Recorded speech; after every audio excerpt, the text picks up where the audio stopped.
La Unión Soviética, tiempos de la Guerra Fría. Allí se daban lugar a todo tipo de avances científicos, experimentos de todo tipo, y tenemos un gran ejemplo de ellos, el Pozo de Kola. Es el mayor agujero artificial hecho en el planeta Tierra. Quédate porque te voy a contar la historia de este pozo, los avances científicos que se consiguieron gracias a él y todos los misterios que rodean a los más de 12 kilómetros que tiene de perforación este agujero. Le llaman el agujero del infierno, porque además se captaron unos sonidos tremendamente perturbadores, que también te los voy a dejar aquí para que los escuches y tengas tu propia opinión. Así que empezamos. Nos vamos al Pozo de Kola, en la Unión Soviética. Este agujero empezó a taladrarse en 1970, época de la Unión Soviética y de la Guerra Fría. Está colocado en la península de Kola, por eso se llama el Pozo de Kola. A partir de aquí empezó un proyecto bastante cautivador y misterioso. Es el punto de la Tierra más profundo originado de forma artificial. De forma natural tenemos las fosas marianas, por ejemplo, pero de forma artificial tenemos el Pozo de Kola, que tiene unos 12.262 metros de profundidad y 23 centímetros de diámetro. Estamos en medio de la plena Guerra Fría entre Estados Unidos y la Unión Soviética. Son dos bloques con sistemas económicos completamente diferentes y a partir de ahí se originan muchísimas tensiones. Una de las guerras, digámoslo así, más visibles a la sociedad, a las diferentes sociedades occidentales, es la carrera espacial. Es ver quién desarrollaba una tecnología para ver qué estado estaba más desarrollado que otro. Sin embargo, en paralelo se estaban realizando descubrimientos científicos y desarrollando tecnologías para que un estado fuera uno por delante de otro. Durante el régimen soviético, los científicos, los geólogos y todos los expertos de la Unión Soviética realizaron diversos estudios en la península de Kola. La verdad es que era un terreno bastante agradable para ellos para poder experimentar.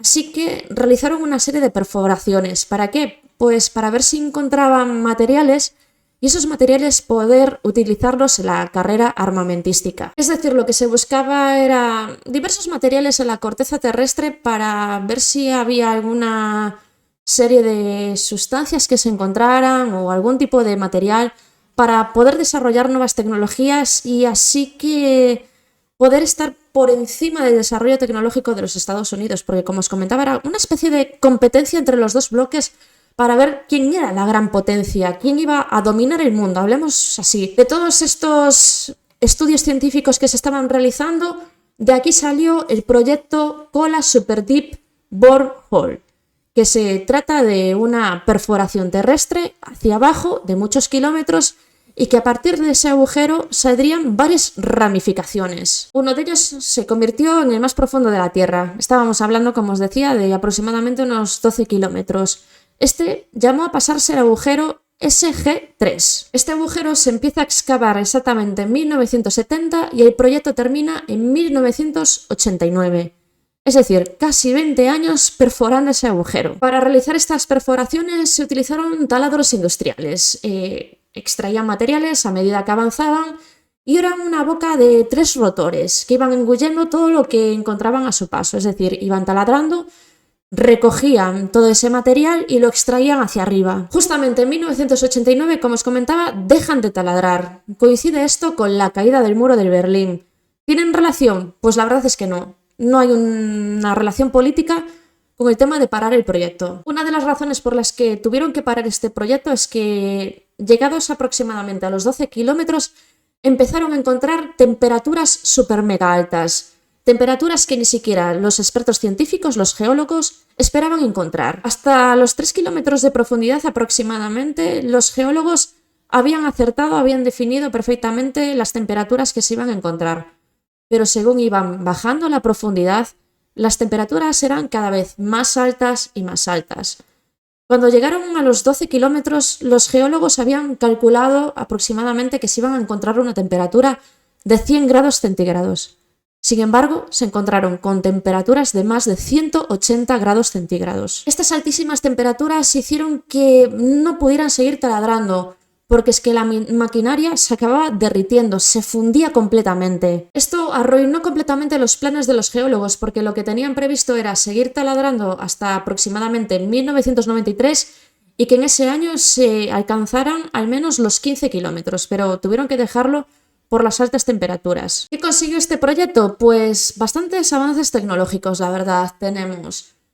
Que pudieron estudiar el escudo báltico. Se analizó y documentó la composición geológica, física y química de la corteza terrestre. De hecho, salieron nuevos documentos rectificando los anteriores con las nuevas composiciones que se habían encontrado de la corteza terrestre. Se desarrollaron también herramientas geológicas más avanzadas para realizar estudios del planeta Tierra. Cosas muy importantes también. También se descubrió que a grandes profundidades no habría una transición de granito a basalto como se esperaba. Se encontraron rocas fracturadas con muchísima agua además. Lo curioso de este descubrimiento es que el agua venía de las profundidades de la Tierra, no venía de la corteza terrestre.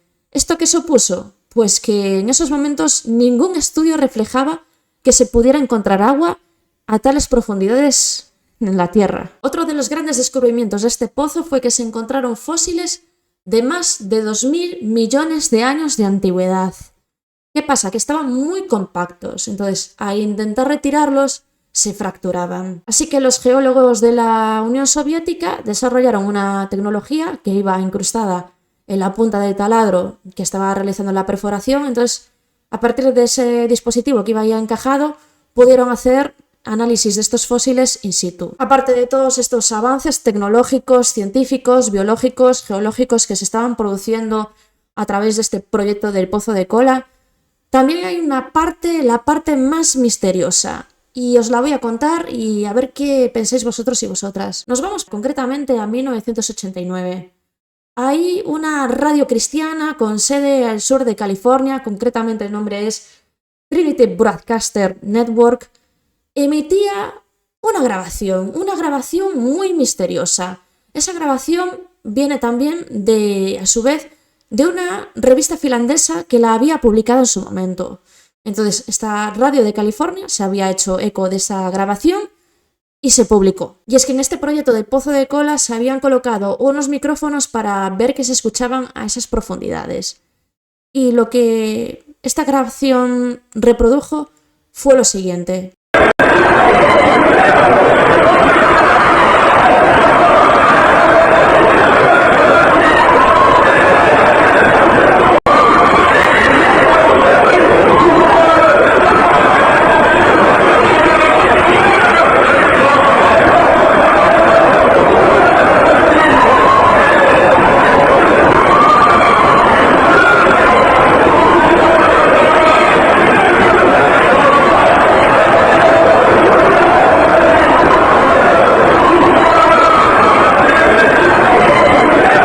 Personalmente me recuerda mucho a la llamada Psicofonía del Infierno que grabó el profesor Germán de Argomosa en los años 80. No sé qué opináis vosotros y vosotras, dejádmelo en la cajita de comentarios. Pero aún así, os voy a explicar lo que pasó después con este audio, porque la verdad no dejó indiferente a nadie, se realizaron una serie de estudios y dio mucho de qué hablar. A partir del momento en el que se escucha esta grabación, muchos científicos quieren abandonar el proyecto. Algunos de ellos piensan que no, que esos sonidos pueden provenir de la parte de la superficie de la Tierra, algún tipo de rebote de eco que vibra de forma extraña y acaba una especie de lamentos y quejidos. Bueno, hubo comentarios de todo tipo porque había un montón de incertidumbre entre los expertos. Una de las cosas que no se pueden contrastar y que a lo mejor es más leyenda o mito que verdad, realmente se escucha en algunas partes, en otras no, pero se dice que ese día en el que se recogieron las grabaciones en el Pozo de Kola, pues apareció una especie de humo incandescente que se metió dentro. Ahí ya yo creo que es más leyenda o mito que otra cosa, pero os dejo la información por si os parece interesante. Azakov, que presuntamente era uno de los científicos que formaban parte de este proyecto, dijo que como comunista no creía ni en el cielo ni en la tierra, pero que ahora, tras haber escuchado esos sonidos, sabía que el infierno existía. que estaban ante las puertas del infierno. Pero con el paso del tiempo la grabación empezó a estar desacreditada. Primero, la presunta existencia del Dr. Azakov no se sabe si hay alguna documentación en internet, pero realmente no hay una confirmación de que haya existido o que haya formado parte de ese proyecto. Si te acuerdas, antes te había comentado que la radio esta de California había conseguido la grabación a través de la revista finlandesa. Bueno, pues se descubrió con el tiempo que esta revista finlandesa era realmente un panfleto religioso que se publicaba mensualmente y que había publicado esta grabación para meter miedo en la gente. Me explico. Desde este panfleto propagandístico religioso, lo que quería era, pues, hacer una especie de alerta social para que los científicos dejaran de ser dioses, de creerse dioses, de que estuvieran experimentando en contra de las razones de Dios. Esto, bueno, son motivos religiosos que tienen algunos grupos fanatistas que están en contra de los avances científicos, biológicos y de otra índole. Después también apareció por ahí un científico noruego que dijo que había ayudado a hacer esa grabación para ridiculizar a la cadena de radio cristiana de California.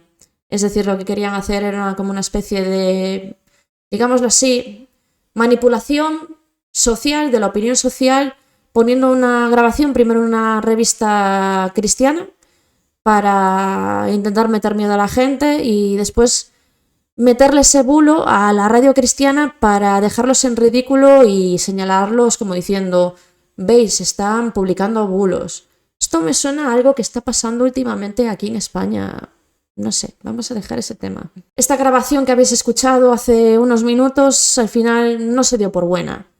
Se indicó que estaba manipulada, que había sido una invención para que dejaran ese proyecto de lado y que no siguieran metiendo la pata en donde Dios no les llamaba. Básicamente lo que venía a decir la revista era esto. Por otra parte, también hay muchos expertos que desmontaron tecnológicamente esta grabación diciendo que eran sonidos que habían cogido de películas y que las habían insertado ahí. De hecho, hace unas semanas en el podcast de Exponiendo la Verdad de Enrique llevó de invitado a Pedro Amorós y Pedro Amorós justo salió este tema y confirmó que sí, que él sabía que había expertos que habían analizado esta grabación y que se trataban de gritos de películas que se habían insertado en esa pista de audio para hacer creer a la gente que se trataba de los sonidos del infierno. Actualmente, ¿cómo están estas instalaciones alrededor del Pozo de Kola? Porque evidentemente se tuvieron que hacer habitáculos y otro tipo de instalaciones para que estuvieran los expertos, los científicos y toda esta gente que estaba trabajando allí. Pues está bastante lamentable. El estado es bastante lamentable y además de eso están catalogadas como un riesgo para el medio ambiente. Es decir, que es un peligro entrar allí. Hay especulaciones que dicen que este proyecto y estas instalaciones se cerraron porque al descubrir esos fósiles quisieron tapar un poco esos descubrimientos, porque parece ser, por lo que se cuentan en las especulaciones y teorías alternativas, es que los fósiles que se encontraron pues pondrían en duda lo que sería la escala evolutiva tanto de los animales como de los seres humanos. A mí con lo que me gustan las especulaciones, las teorías alternativas, las conspiraciones, para mí todo esto es una fantasía. Pero aquí tengo que poner un poco de sosiego y tranquilidad, porque simplemente si tú encuentras unos fósiles a 12 kilómetros de distancia y lo tapas por seguridad medioambiental, seguramente sea un poco el problema que está pasando en la Antártida. Es decir, en la Antártida está viendo el problema que se está descongelando, eso es lo que dicen, que se está descongelando, y en el momento que se descongelen bacterias, microbios, virus que llevan congelados miles y miles de años, seguramente tengamos enfermedades nuevas. Pues lo mismo cuando haces un agujero de perforación de 12 kilómetros. Te vas a encontrar fósiles de animales que seguramente desconozcas, que no estén documentados, y aparte de eso te encuentres microbios, virus, bacterias y todo este tipo de cosas que nosotros no estamos acostumbrados a tratar, por lo cual seguramente sea un peligro de riesgo de salud pública o riesgo de salud medioambiental, porque también puede ser que haya algún tipo de bacteria que afecte a la fauna autóctona, por ejemplo.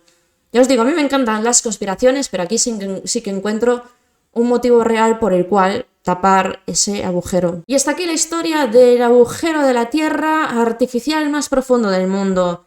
¿Qué opinas de todo esto? A mí me parece muy interesante ese proyecto, es decir, primero te fijas en la carrera espacial, después te fijas en lo que tienes debajo de los pies y dices, ¿qué habrá a 12 kilómetros de distancia aproximadamente? Vamos a ver qué encontramos.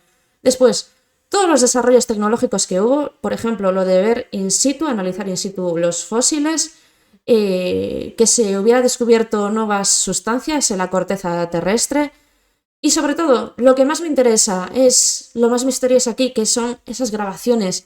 ¿Realmente consideras que es una especie de manipulación por la parte cristiana para meter miedo a la gente y que no siguieran excavando? ¿O realmente piensas que esos sonidos pueden provenir de lo que sería el infierno por debajo de nuestros pies? Yo dejo abierta tu mente, tu fantasía y estaré encantada de leerte en los comentarios de la cajita.